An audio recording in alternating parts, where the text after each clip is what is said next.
Hi everyone, we are live. My name is Nigel Polak, just checking how many people we've got here. So we've got 28 attendees. It looks like Nisha can hear me. Just say hi in the chat if you can hear me. That way, that's it. We've done a bit of a sound test.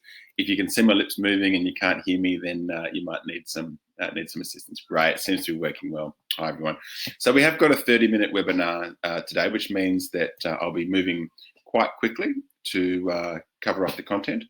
At the same time, I'd love for you guys to engage through the chat and literally by playing along at home, because what I'm going to take you through is this process of engaging your team with personal values that you could actually go away and do after this webinar. And I think the best way to learn it and get an appreciation for the experience of it is for you to do the exercises that I'm going to take you through yourself today.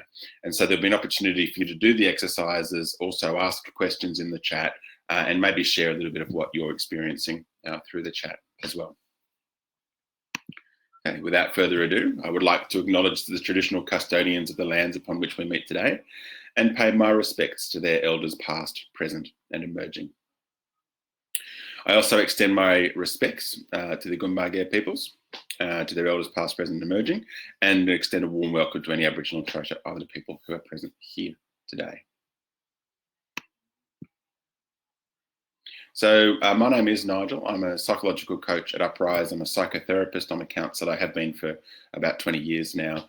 I provide training and supervision to psychotherapists, counsellors and psychologists who practice in a range of areas, and I also practice in a range of areas from the deeply traumatised and suicidal to life coaching and executive coaching. Okay, so yes, questions in the chat. I think you'll get a recording. Larry might have to confirm that. You'll also get a feedback form through the chat at the link that will help us improve in future webinars.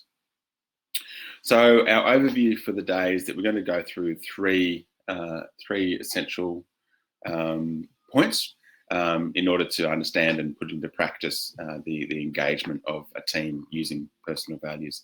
The first one is understanding values, and essentially what we need to do there is differentiate values from goals, which are commonly confused.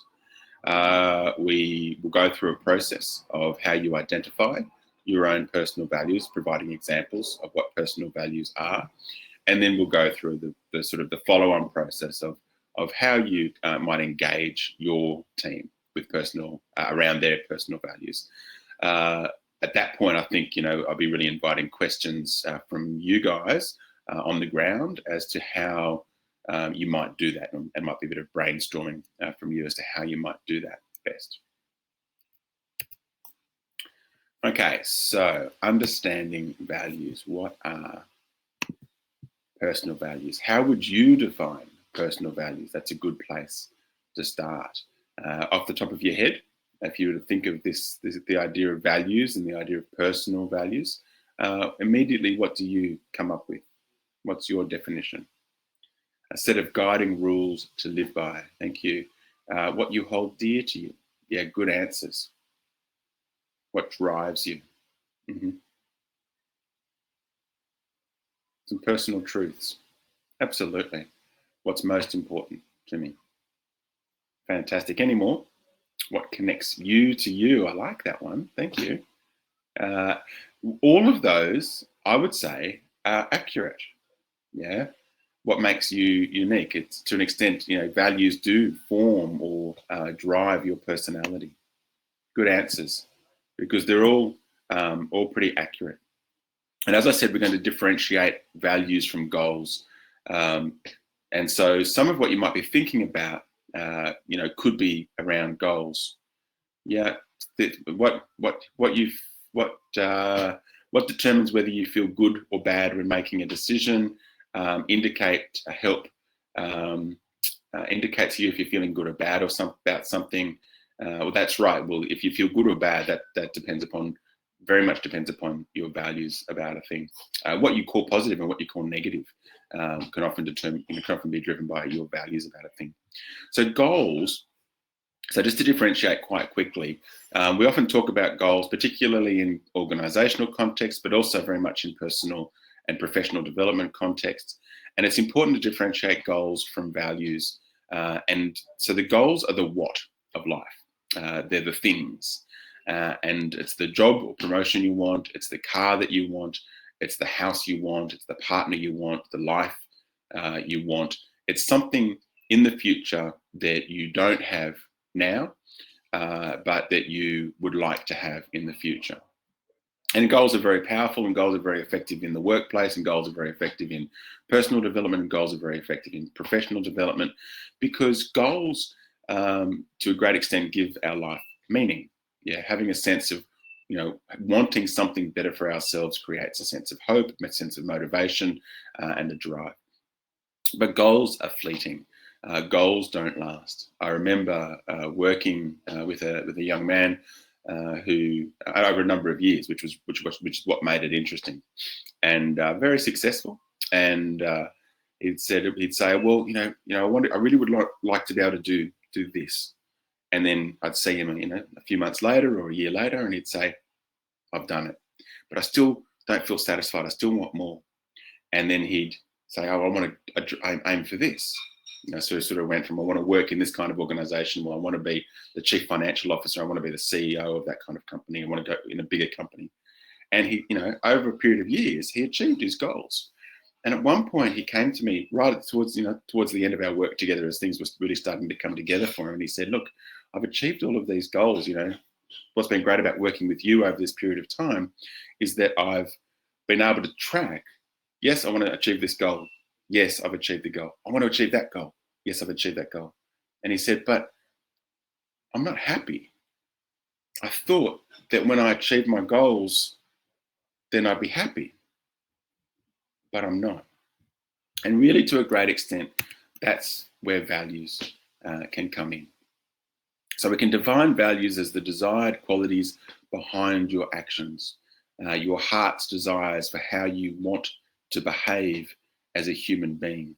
Someone was saying what steers you towards your goals, and I think that's close. And because it's how you get to your goals, it's how you behave, how you treat yourself, how you treat other, how you treat the world around you as you're moving towards your goals. Those are your values. They're the how of life, and they are enduring. They persist. As goals come and go, your values will persist. Having said that, values don't stay the same. Our values change right throughout our life. And so I've listed here a few of the most common values, and these tend to be big ones. These tend to be quite core values for people, and we'll talk about core values in a moment.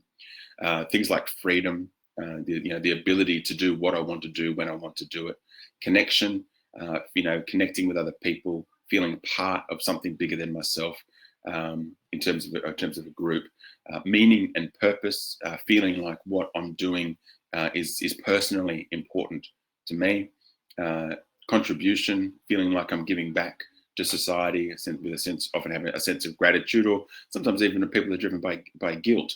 I've been given so much, I need to give back. Safety and security. A lot of people value safety and security, feeling that they are safe in their own homes, feeling that they are secure, very often financially, so that they are able to sort of move beyond the basic needs. A lot of people value status. They want the higher role or the next position, so that they can feel like they've got a sense of authority. And it's very common that people value kindness as well. We saw as the COVID pandemic took off, a Facebook group called the Kindness Pandemic also took off, and it grew exponentially, to really sort of tuning into a lot of people's value for kindness. But values change over time. And my example is I went to when I was in must have been my late 20s. I had a couple of small children, and for those of you who have done the parenting thing and gone through the experience of having small children, you can probably relate to the experience of going from being single and independent and having goals and wanting to achieve in terms of study and career and finances and things that you might want to do, like I love to travel, I love to climb mountains, I love to whitewater raft in powerful rapids in rugged places. And I remember I was at a personal development training, and at the end of the first or second day, the guru on the stage said, "Oh, who wants to come up and do some work with me?" And I put my hand up, and he said, "Yep, you. First thing in the morning, what's your name? First thing in the morning, you come up here, and we'll talk about it." And that really sort of met my needs for significance. Yeah, I wanted to sort of be on the stage, and I wanted to stand out. Look, pretty much like what I'm doing right now is meeting my need for significance. And in the next morning, trying to get my family out the door was an absolute farce. We had little kids. I think we had babies, and there was poo everywhere, and it just wasn't going to happen. And as the time clearly got past when I was going to be able to get to the event on time and get up on stage, I got more and more upset because my value that had been so close to feeling satisfied had been overcome. And interestingly, that day at the event, it was about values. Coincidentally, it was about values. And I remember arriving and looking at the list of values that I'd drawn up the day before, and we're going to do prioritizing later on. And I just reprioritized my values, and I prioritized significance. I moved it down, and I moved family to the top. And as soon as I put family as my number one value, and I sat back and went, that sounds true, because this morning, rather than saying, "Oh, see you, partner, see you, kids, I'm off to do my significance thing," I stuck around and looked after the kids and, got them where they needed to be so I could get where I was going. And I realized, well, actually, my primary value now has just shifted. It's just changed. I've gone from having very sort of independent values to values of family. And as soon as I did that, my anxiety, my stress, my worry, my frustration just disappeared. And I was like, oh, okay. Now that my values have been straightened out, I realized that I did the right thing. Okay. So most people don't even know what they value. Do you know what you value? I saw earlier someone wrote integrity. That's a big one. What do you value? Just throw some things out there for now. And I want you to also have a piece of paper next to you or another notepad on a device and start jotting these down. Authenticity, emotional intelligence, strong relationships, family, security, well-being, honesty, autonomy, family, the earth, honesty, appreciation, respect, family's health and well-being, empathy, family, independence. Great, keep them coming. Well-being, self-awareness, authenticity. So we'll go through a process now which is going to help you drill down. I've got some kindness, courage, humility, equity, a fair go, forgiveness.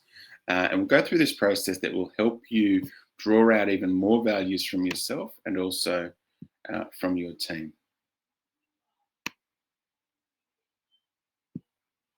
Okay. So these are some good little activities to do, and you can often do it as a group.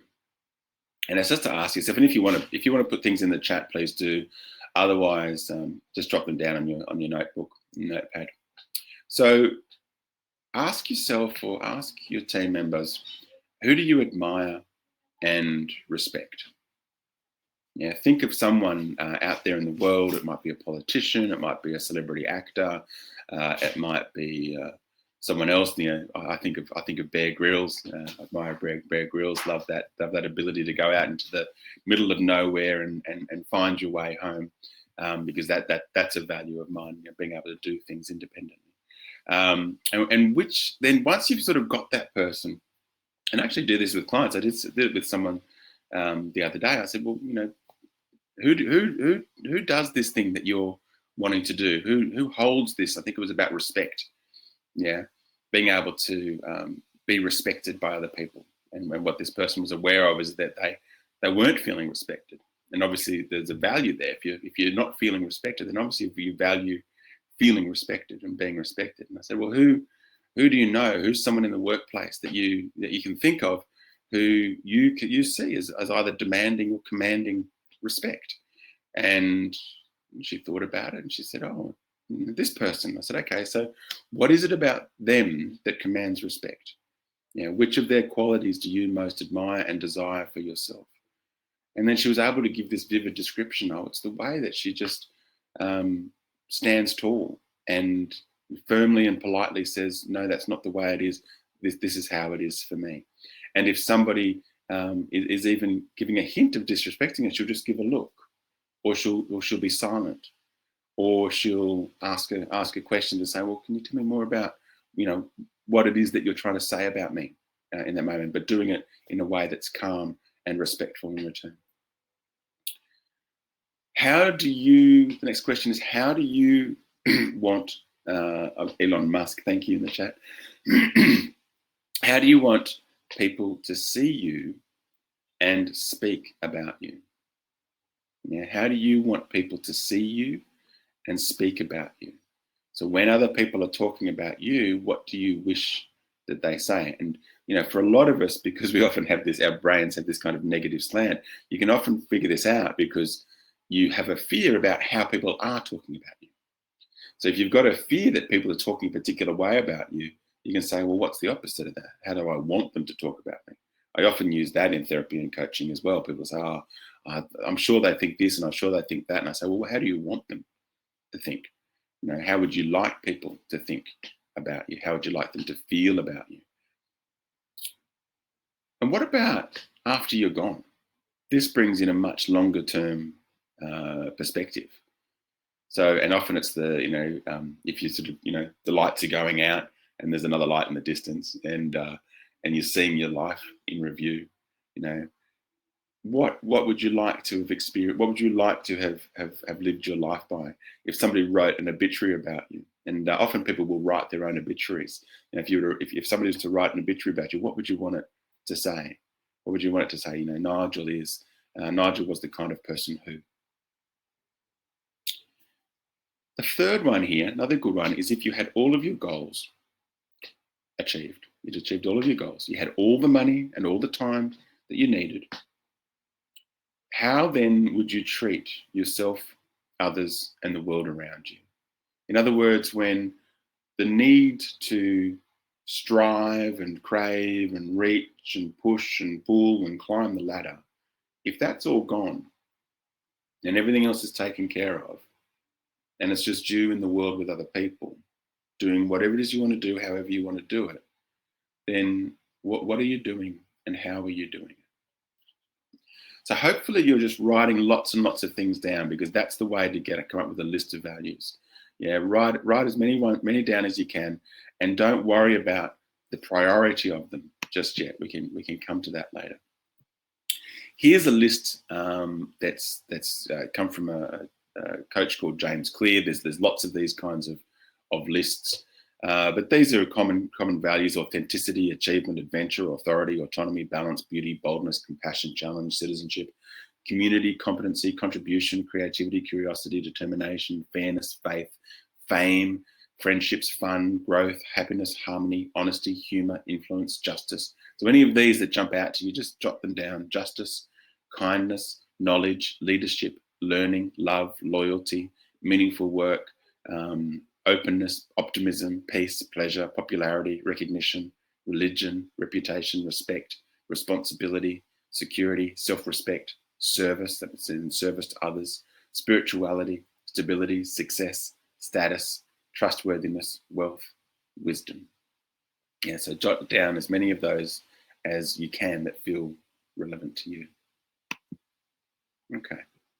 So then as we try and drill down, and this is what begins to become effective in your work with your team, you generate a big list of values, and then you say, right, now you got to choose 5. You have to break that down to just 5 core values. So what would they be? And often if you've got a list on a piece of paper, all you need to do is just get a different coloured pen, or same coloured pen, and just circle the ones that you would have at the top of your list. And if you have more than 5, the next set of questions will help you with that, because the next set of questions is the prioritizing questions. So if you have a chance, well, you do have a chance. So just go over them and go, okay, if I had to give up all the rest, that's what the next set of questions is. If you had to give up all the rest and be left with only 5, which 5 would you absolutely have to hang on to?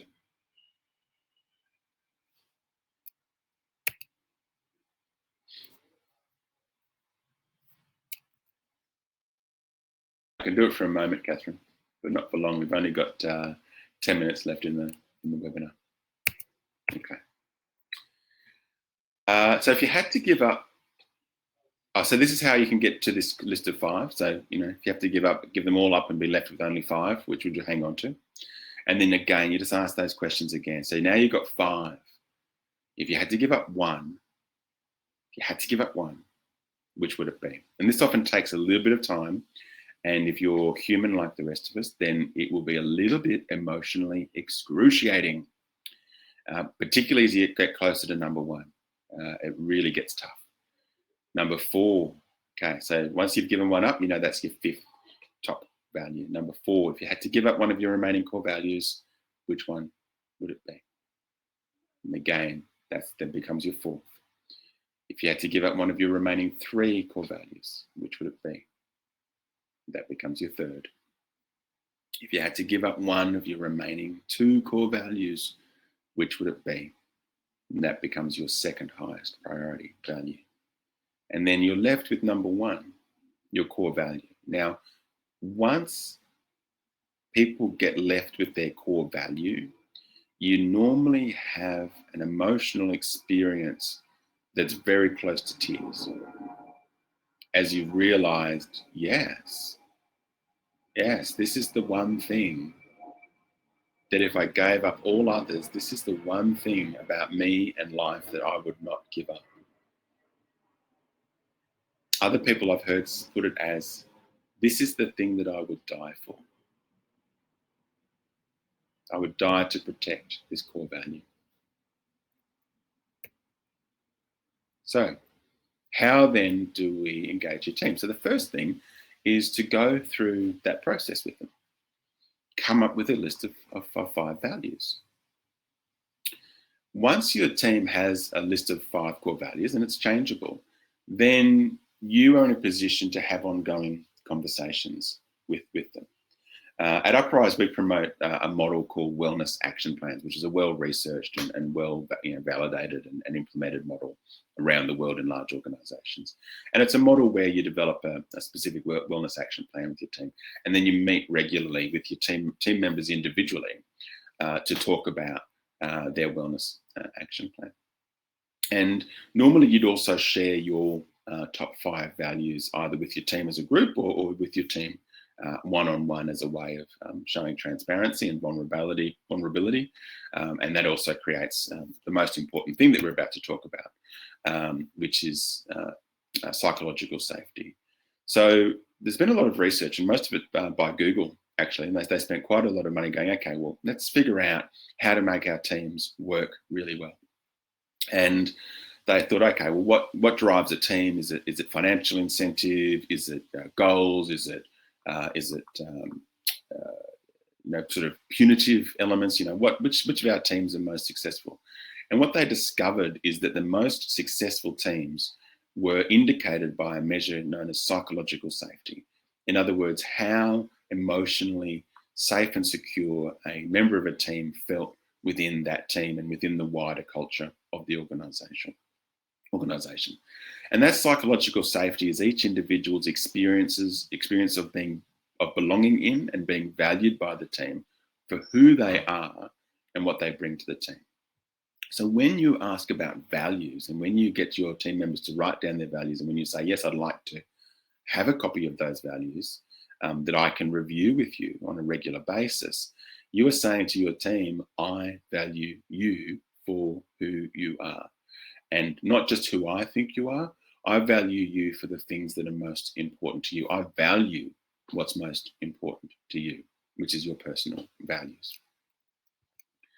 So in the one-to-one catch-ups, that you can then ask over a period of time, these 5 values and is that list, are they still serving you?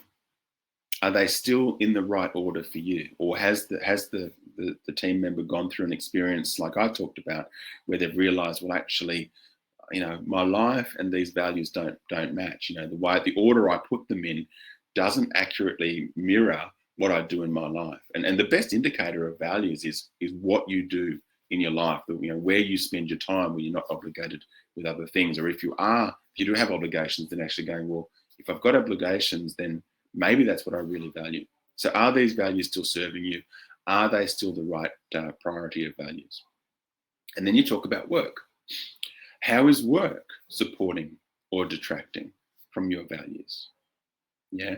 How is coming to work supporting you to live in alignment with your values? How is coming to work in the way that you're coming to work here with us perhaps detracting from the way that you would like to live your values?